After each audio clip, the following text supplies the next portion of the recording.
We are grateful for your time. And just to start, with the opportunity for people to hear from the best leader I know, what qualities do you most look for in a leader, and what qualities do you most value? When I was a child, growing up under my strict father and at a Naval Academy, we were taught that telling the truth was the most important.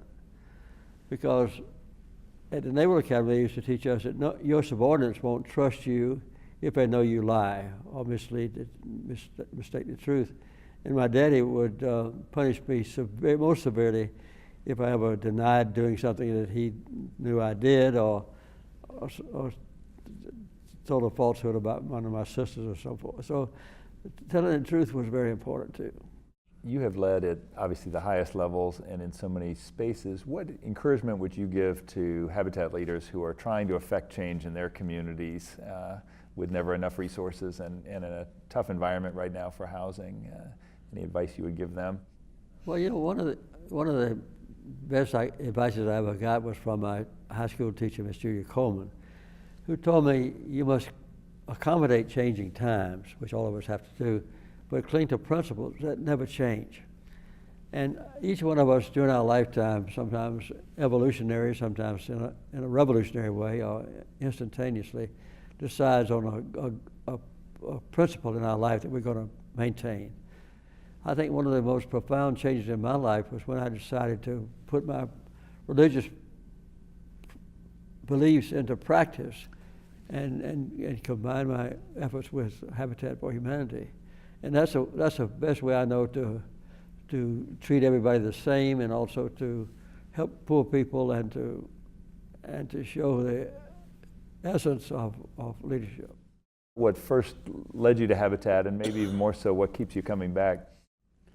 Well, I think the thing that led us to Habitat was just proximity, because in America, it's just 9 miles from Plains, is where Habitat had headquarters. And so we had a lot of Habitat volunteers and executives to come over to my Sunday school classes at Maranatha Baptist Church.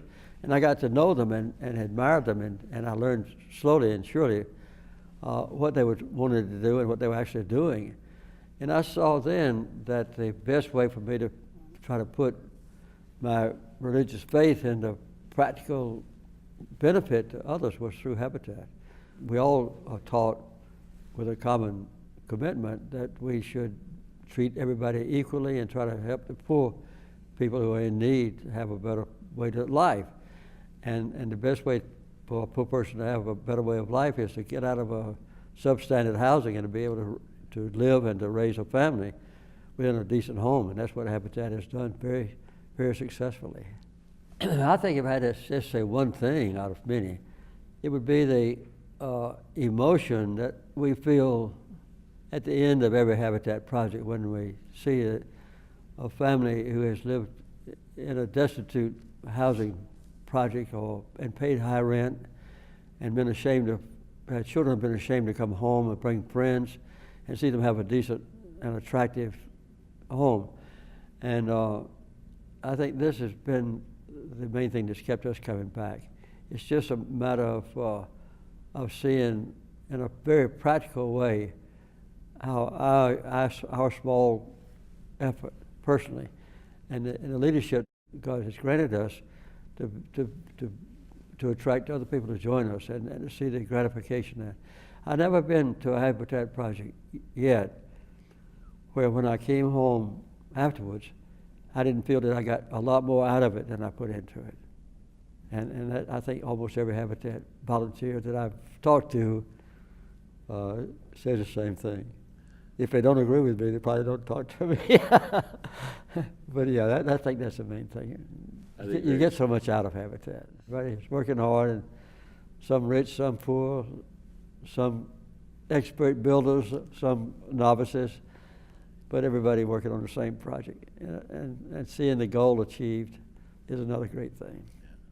So I think that that has been a very gratifying thing for me to see how so many people around the world now benefit from the dedication of, I guess, millions of of Habitat volunteers who put in money and who put in time and effort and dreams and hopes and so forth and prayers to make Habitat a success. And that cumulative wave of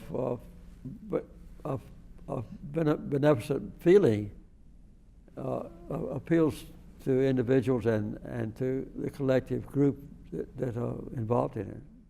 Thank you so much for the inspiration you are to me personally, to the Habitat family, and to the world, and so desperately in need of role models. But thank you for your continued service. Well, Jonathan, I think you're an inspiration to me too, and I might say all of the affiliates and the leaders around the world, including the United States, of course, also a great inspiration to me. Amen. Thank you. Thank you, President Carter.